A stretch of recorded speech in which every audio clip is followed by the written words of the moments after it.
Welcome to another exciting edition of Break Fake Rules.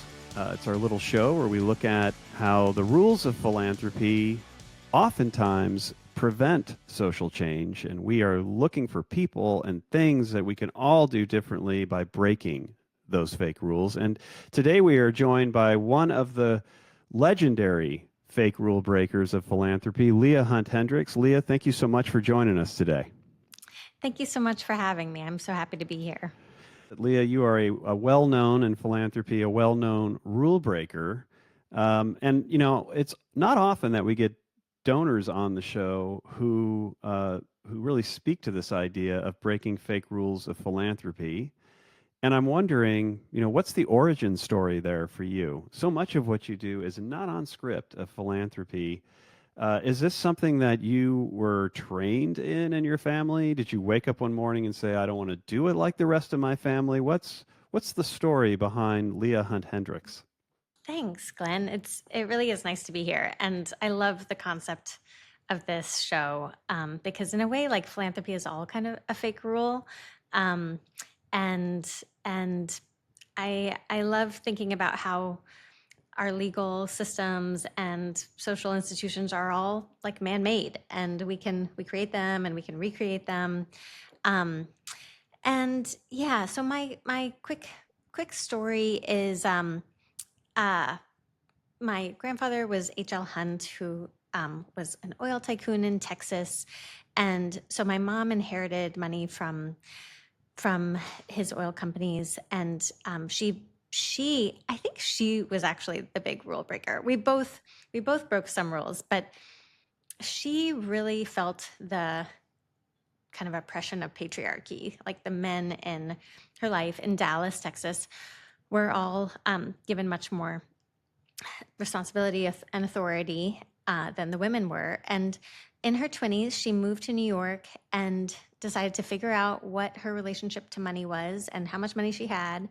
And she found out and she got control over it and joined the women's movement and spent the next decades building women's foundations around the country, the New York Women's Foundation, the Dallas Women's Foundation.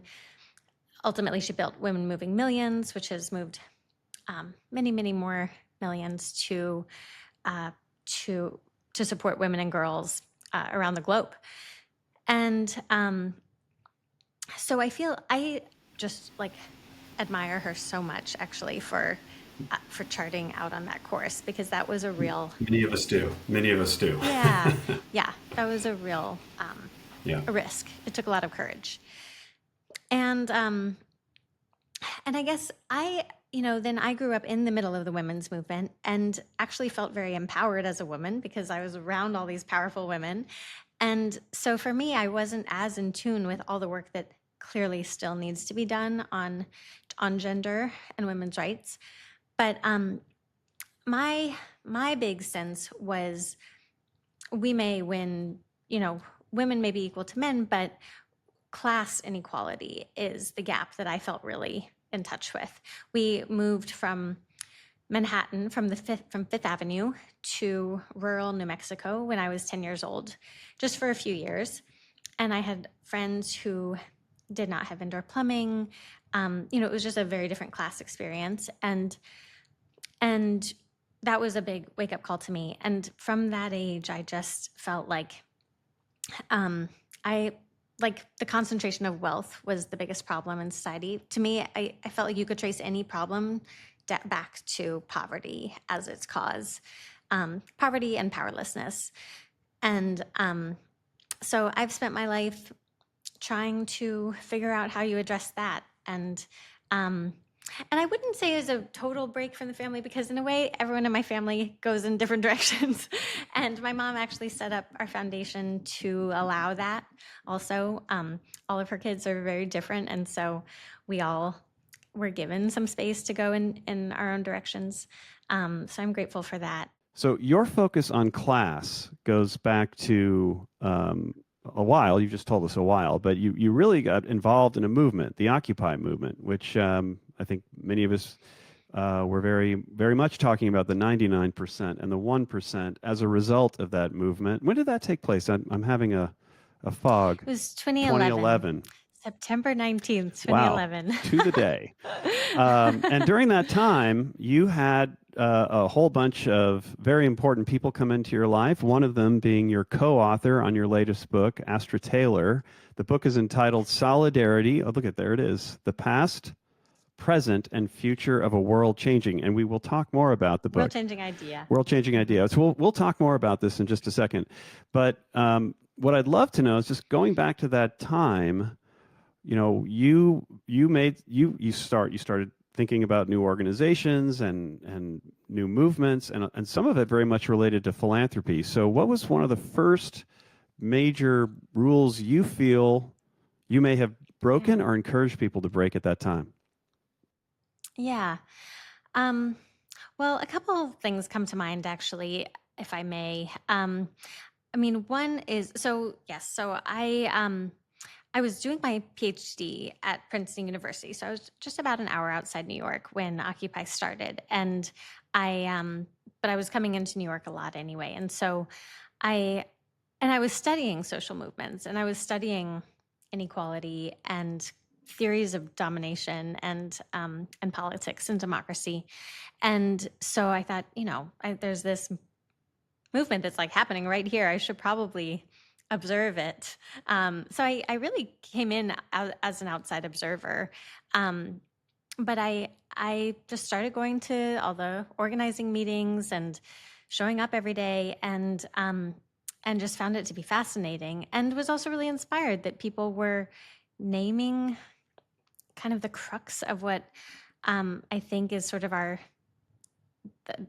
situation in American capitalism and in the American economy today, which is that so few people have so much of the wealth, and so many people are really struggling from paycheck to paycheck. And so I think one rule that I broke was being a kind of a one percenter that joined the 99%. And that was awkward. I felt very awkward about it and was not sure if I was welcome. Um, but pretty soon, as people began, as to figure out like who I was, where I came from, they said, we actually really do need your help, um, and there are things we have to pay for. Like movements don't just happen. They need supplies and resources, and um, the other rule that I realized you could break was you don't always need to fund through a 501c3. Like you can just pay for things. You can just buy people plane tickets. Um, you can just pay for the porta potties that they needed in the um, at the encampment. Um, I remember a protest a couple years later in response to the Mike Brown shooting in Ferguson, and some folks called and were like, we need like urgently we need like to pay for speakers and a platform. I think we're gonna have like lots of like thousands and thousands of people, and we'd have to figure out how to make this protest safe. And so a few of us were just like, here's our credit card numbers, like just you know go for it. And of course that does depend on trust That's and extraordinary. um, That's extraordinary. You don't often hear that one. That's a very different form of philanthropy and a very interesting, exciting. And it was after like years of knowing. I met people in Occupy that later we'd been kind of working together for years. And so by the time of the kind of Black Lives Matter protests, we had, a lot of trust. Um, so yeah, I think, the 501c3 is a construction, a social construct that's really meant to protect wealth um, and meant to give wealthy people a tax break for making a charitable contribution. It's not a necessity. It's not, you don't have to abide by it. A lot of mutual aid can happen outside of that structure. I love that you're saying that because oftentimes I attend their conference and I have respect for some of their folks, but I find myself in entanglements at times with Philanthropy Roundtable. You may have heard of these people, and it is their view that if you curtail some of the the benefits of philanthropy, the personal benefits of philanthropy, you are suppressing philanthropy by doing that. And I always try to remind people that someone can be philanthropic regardless of the tax benefit. In fact, if things play out the way they're playing out in America, people might have to be philanthropic without a tax benefit because it's becoming extremely costly to have the form of philanthropy we have. Yeah. And you get the tax benefit, but it's at the expense of what the grantee can do with the money. It really curtails their freedom in how they can spend it. They can't talk about political, situations. They can't ask you to vote for anybody or vote for a certain, initiative. So it's very limiting. You can't organize a union with 501c3 dollars. So yeah, I think that's a rule that can be broken. Yeah, we last season had Ludovic Blaine on, and he was pointing out that that really, when it comes to starting a foundation, it's really about the donor, isn't it? The organizations that receive the capital. Actually, the point that he was making the point that there's no such thing as an unrestricted foundation grant, because the moment you put the money into a foundation, many of the restrictions you just named come into play, and it's really about how the donor gets benefit, not the recipient, at the point that your funds are in a foundation. Yeah, exactly. Thank you for tuning in to Break Fake Rules. Subscribe to the Stupski Foundation YouTube channel to watch videos of each episode, and join the conversation with me on LinkedIn.